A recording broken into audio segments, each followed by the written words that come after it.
Des modifications rapides de la biodiversité. Modification rapide, biodiversité. La biodiversité, ça veut dire quoi? Ça veut dire diversité bio. Bio, c'est la biologie, sous-entendu les êtres vivants. Donc la biodiversité, c'est la diversité, en fait, des êtres vivants. Et en général, lorsque l'on remonte le passé, on parle d'évolution des êtres vivants. À partir de Lucas, par exemple, donc il y a eu toute une évolution qui est buissonnante, en fait, et qui fait que nous avons aujourd'hui les espèces qui vivent aujourd'hui. Mais ces espèces sont le résultat d'une évolution. Évolution, bon, nous n'allons pas développer tout ce qui concerne les mutations, etc. Mais à partir du matériel génétique, en fait, on a un programme qui fait que telle espèce ou tel être vivant va pouvoir se former à partir d'une cellule œuf. Donc grâce au programme génétique de la cellule œuf, en fait, nous sommes ce que nous sommes. Alors, en général, les changements se font à plus ou moins grande échelle, en tout cas il faut un certain nombre de générations avant que des mutations, entre guillemets, puissent s'exprimer d'une manière constante, en fait, d'une manière régulière au sein d'une espèce. Il existe des cas, toutefois, où cette biodiversité, donc cette diversité du vivant, par exemple, se fait de manière très rapide sur 1-2 générations. Nous allons prendre 2 exemples, l'exemple des moustiques et l'exemple des pinsons des Galapagos. Concernant l'exemple des moustiques, nous allons voir que des moustiques peuvent acquérir en très peu de temps une résistance aux antibiotiques. Concernant les pinsons, on va voir que à partir d'un couple dont les individus proviennent de 2 espèces différentes, on peut obtenir, exceptionnellement évidemment, mais de manière tout à fait naturelle, une 3e espèce. Donc nous parlerons de Big Bird. Donc nous allons en parler tout à l'heure. Commençons par... Alors, on se dit avant de commencer, bon, on pourrait penser que les populations qui nous entourent ne changent pas. Oui, elles changent. Bon, elles changent en général, je vous l'ai dit, sur plusieurs générations, il faut du temps. Bon, il faut laisser le temps au temps. Bon. Alors, donc on se pose le problème, quel changement de la biodiversité génétique et spécifique peut-on mettre en évidence? C'est-à-dire que lorsque l'on parle de biodiversité génétique, on a des gènes qui sont divers et qui créent des phénotypes divers, c'est-à-dire une diversité d'êtres vivants, en fait. Et spécifique, ça veut dire au sein d'une espèce. Ça veut dire qu'on peut avoir une diversité des individus les uns par rapport aux autres, bon, qui est due au matériel génétique qui a été brassé au cours de différents mécanismes, hein, nous n'en parlons pas aujourd'hui, mais donc on peut obtenir au sein d'une espèce une diversité autre que la diversité que l'on observe habituellement et qui correspond par exemple à des caractères différents. Bon. Donc là on parlera de résistance aux antibiotiques qui est un cas un petit peu spécial et d'apparition d'une nouvelle espèce sur 2 générations. Commençons par essayer de comprendre en quoi une population de moustiques peut devenir résistante à un insecticide. Alors j'espère que je n'ai pas parlé d'antibiotiques tout à l'heure, parce que sinon je me serais trompé. Alors, dans une certaine ville, hein, dans l'Hérault, Grande Motte,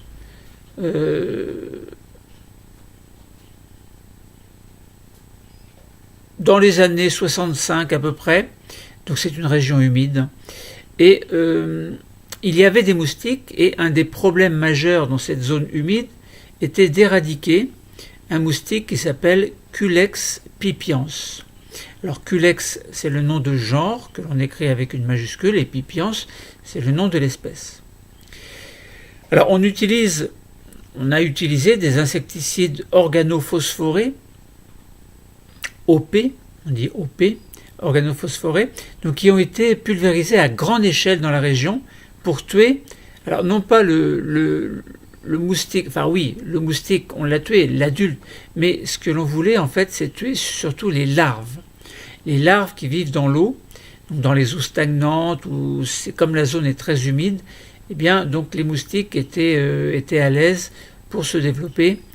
Et ce que l'on voulait en priorité, c'était éliminer les larves, pour éviter que ces larves se transforment en adultes qui vont aller dans l'air pour aller piquer différentes personnes.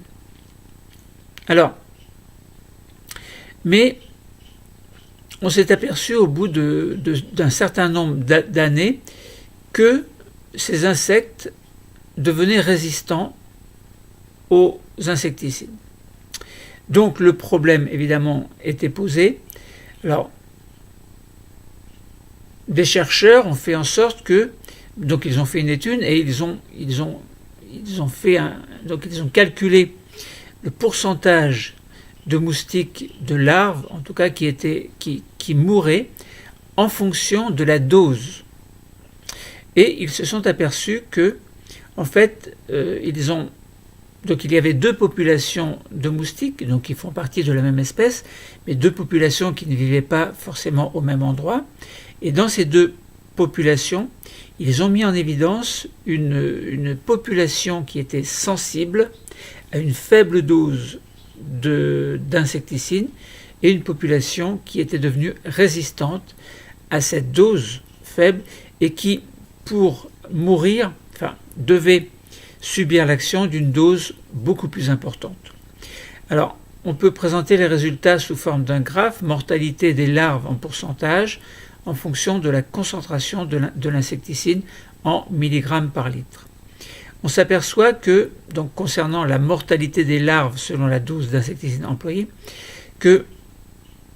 alors on peut avoir 1, 50 ou 99% de morts, voire 100%.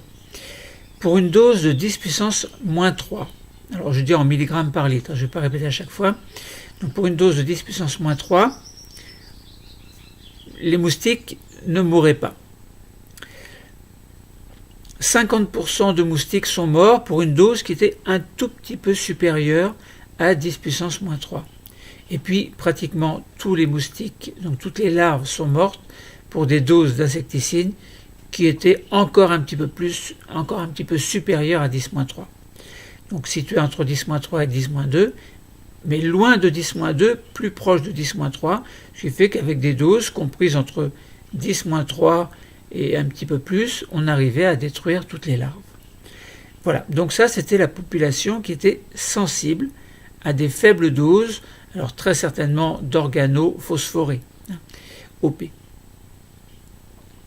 Alors, donc voilà, concentration de l'insecticide, faible dose, destruction de l'ensemble des moustiques.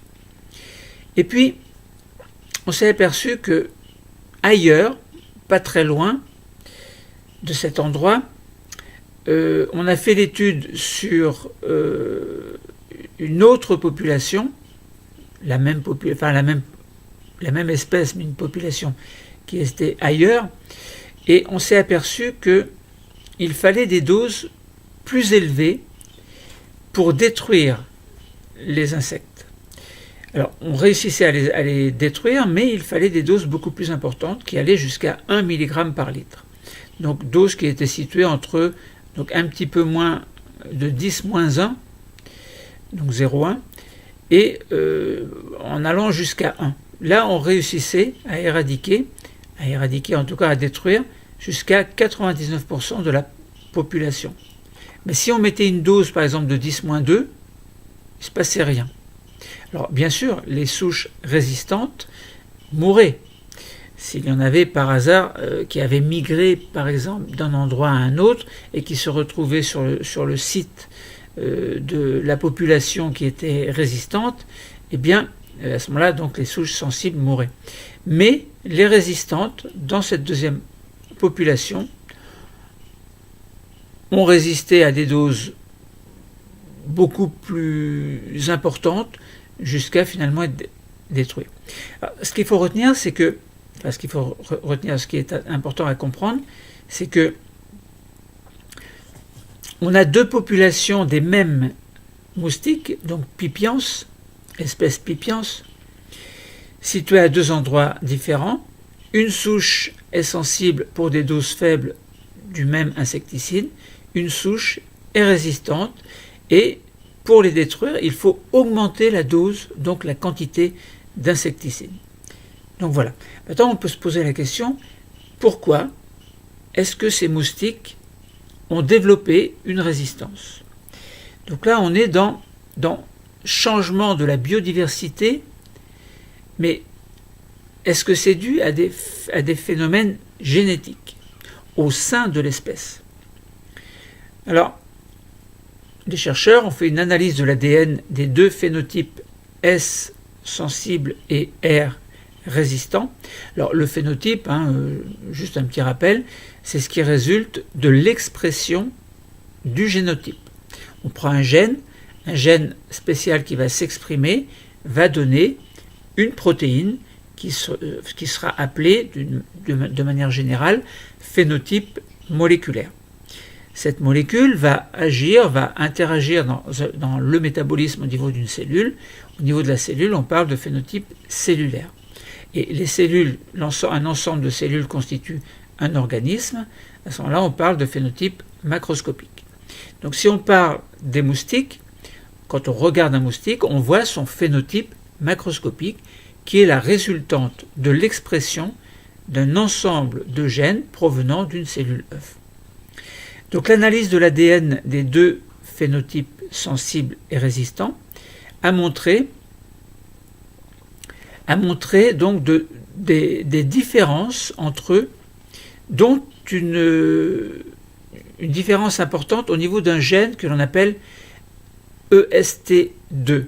Alors il n'y a pas que EST2, on pourrait trouver des articles où on nous explique très bien les choses, mais là on va garder une explication très simple. Donc EST pour estérase, en fait c'est la cholinestérase, qui est une enzyme en fait qui est impliquée dans l'influx nerveux, dans la transmission de l'influx nerveux au niveau de synapses chez le moustique. Alors donc ce gène EST2 est impliqué dans la résistance aux insecticides de manière de telle sorte que cet insecte, donc les larves, ne meurent pas. Alors, on a en fait un chromosome. Alors, chez les moustiques de phénotype S, donc sensibles, on a un chromosome. En fait, ce serait le chromosome, donc un certain chromosome, qui porte un gène, donc le gène que l'on appelle EST2, est pour estérase, et ce gène est en un seul exemplaire sur ce chromosome. Concernant les souches résistantes, très étrangement, ce gène étant à plusieurs exemplaires sur le chromosome. Alors, donc, on pourrait expliquer le mécanisme précis d'action par rapport à ces gènes, donc qui, lorsqu'ils s'expriment, vont donner donc des protéines qui vont interagir dans ce que l'on appellera l'influx nerveux. Bon, je ne vais pas expliquer, mais peut-être que sur un autre article, je pourrais vous expliquer le mécanisme. Donc, avant l'épandage d'insecticides, la forme simple du gène EST2 était très majoritaire dans la population de moustiques, et la forme plus complexe, c'est-à-dire là où il y avait un grand nombre de gènes EST2 sur un même chromosome, donc cette forme complexe était rare. Et la situation s'est inversée ensuite, de la forme simple à la forme. Donc la forme simple, on a basculé sur la forme complexe, si bien que on voyait là l'origine génétique de la résistance à l'insecticide. Bon, voilà. Donc on pourrait donner un petit peu plus de détails, si vous voulez. En fait, il se passe quoi? C'est le rôle de l'acétylcholinestérase qui va agir dans la transmission synaptique. On peut avoir des situations d'un moustique qui est sensible aux antibiotiques. Ça veut dire quoi? Ça veut dire que dans le cas normal, en fait, si on prend un cas normal, un moustique, qui ne subit pas l'action d'insecticide. Alors si je dis antibiotique, attention, c'est pas antibiotique, c'est insecticide, je me mélange les... Bon. on a un influx nerveux qui arrive au niveau d'une synapse. Alors, cet influx nerveux va faire en sorte que un neurotransmetteur va être libéré dans la fente synaptique avant d'aller se fixer sur un récepteur du neurone post-synaptique. Autrement dit, un neurotransmetteur se fixe sur un récepteur. Ce neurotransmetteur, c'est l'acétylcholine. Donc on dit que c'est une synapse cholinergique. Et en fait, dans cet espace synaptique, il y a des enzymes que l'on appelle acétylcholinesterase, et ces enzymes vont pouvoir fixer de manière spécifique le neurotransmetteur acétylcholine et le dégrader. Si bien que lorsqu'il y a un influx nerveux, il y a une libération dans la fente synaptique d'un certain nombre de neurotransmetteurs, donc acétylcholine, qui vont aller se fixer en partie sur les récepteurs pour propager l'influx nerveux, mais ces neurotransmetteurs peuvent être en excès. Donc cet excès, en fait, va être détruit grâce à l'enzyme acétylcholinestérase. Donc il va dégrader tout simplement le récepteur, le neurotransmetteur qui va pouvoir éventuellement être réabsorbé au niveau du neurone présynaptique. Maintenant, lorsque l'on injecte un insecticide, eh bien, l'influx nerveux arrive. Des neurotransmetteurs acétylcholine sont libérés dans la fente synaptique et vont aller se fixer dans l'espace, au niveau des récepteurs du neurone post-synaptique. Les organophosphorés, c'est-à-dire les insecticides, vont venir se fixer de manière spécifique sur l'enzyme acétylcholinestérase, donc qui provient du gène dont on a parlé précédemment, HIST2 ou HIST1 éventuellement. Et donc l'acétylcholinestérase est bloquée. Elle ne peut plus fixer l'acétylcholine et donc ne peut plus dégrader l'acétylcholine. De ce fait-là, il y a un excédent d'acétylcholine qui va se fixer sur les récepteurs, ce qui va amplifier le message nerveux, qui va faire en sorte que le moustique ne supportera pas, ça va devenir dangereux, trop de messages nerveux vont passer et le moustique va mourir. Maintenant, qu'est-ce que la résistance en fait? Si on prend un moustique, donc on a vu le cas des moustiques sensibles, maintenant, comment est-ce qu'on peut expliquer qu'il y ait une résistance? Eh bien, on a toujours le même principe. On a un influx nerveux qui va libérer des neurotransmetteurs. Donc on a l'acétylcholine qui va pouvoir venir se fixer sur les récepteurs post-synaptiques et faire en sorte que le message nerveux se propage. Oui, mais dans les souches résistantes, il y a eu une mutation du gène qui va être responsable de la fabrication, entre guillemets, de la biosynthèse de l'acétylcholinestérase, qui de ce fait-là n'aura plus tout à fait la même forme que l'acétylcholinestérase normale. Ainsi, les organophosphorés, donc insecticides, ne peuvent plus se fixer sur l'acétylcholinestérase pour bloquer en fait la dégradation du neurotransmetteur acétylcholine. Donc les organophosphorés ne peuvent plus se fixer. Et par contre, les neurotransmetteurs peuvent encore se fixer sur l'acétylcholinestérase très légèrement modifiée due à la mutation du gène HIST1 ou HIST2. Voilà.